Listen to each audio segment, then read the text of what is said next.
ว้าว วันนี้คุณแม่ซื้อปีมา นกกระปูดแกะปี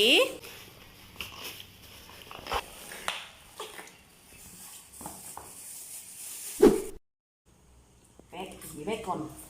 อันนี้มาแกงเดือดเราก็ใส่ไปเลยคนกับคนนี้เป็นตูบเหรอปีนะตูบแล้วก็ใส่มะแกงเนี่ย แม่มาตุบ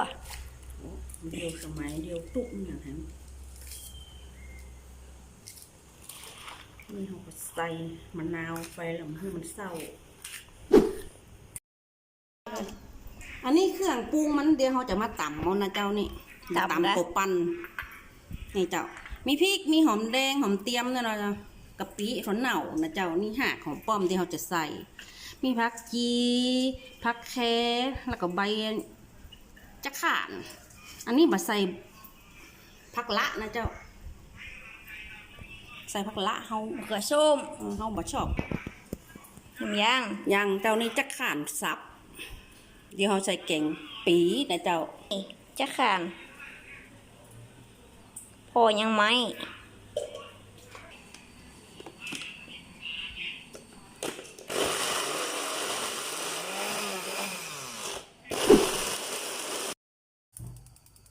เจ้าน้ำพริกที่เราตำตะกี้ก็เทใส่หม้อแกงไว้แล้วนะเจ้าเดี๋ยวรอให้หม้อแกงมันเดือดเนาะหมูที่ย่างตะกี้กบตะกี้นั่นนะใส่ไปก่อนเนาะเมื่อมันเดือดเอาไว้ก่อนรอมันเดือดนะเจ้าซอยมะเขือส้มไว้ก่อนผงนัว2 ช้อนนอจะขัน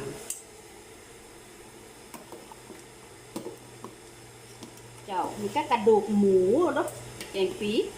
ลูกแกงกระใบจะขัน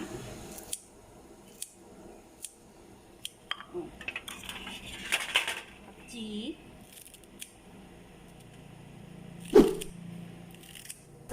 ใส่ปีเจ้าใส่ปีแจ่นี่แล้วนะขนาดแจ่น้ำมะนาวนะมันยังหูเศร้าอย่างนั้นเนี่ย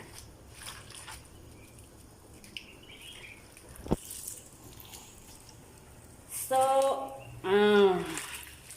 ก่นเดี๋ยวมันจะเศร้าใส่เลยนะเจ้า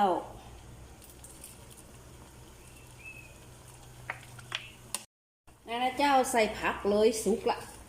เดือดบะโละบะและลุกบะละละ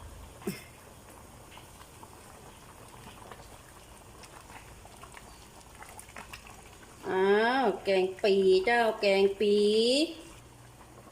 สุกแล้วนะเจ้าแกงปีเจ้าแกงปีใส่กระดูกหมูถ้าชอบแกงปีคลิปนี้ก็ขอกดไลค์กดแชร์ให้ยายเฮือนเป็นนะเจ้าเมนูหน้านี่จะมีอย่างยังจะมาลงคลิปใหม่นะเจ้าขอบคุณล่วงหน้ากดไลค์กดแชร์ให้ยายเฮือนเป็นเนอะขอบคุณเจ้ามาแล้วอุ่นเบลอ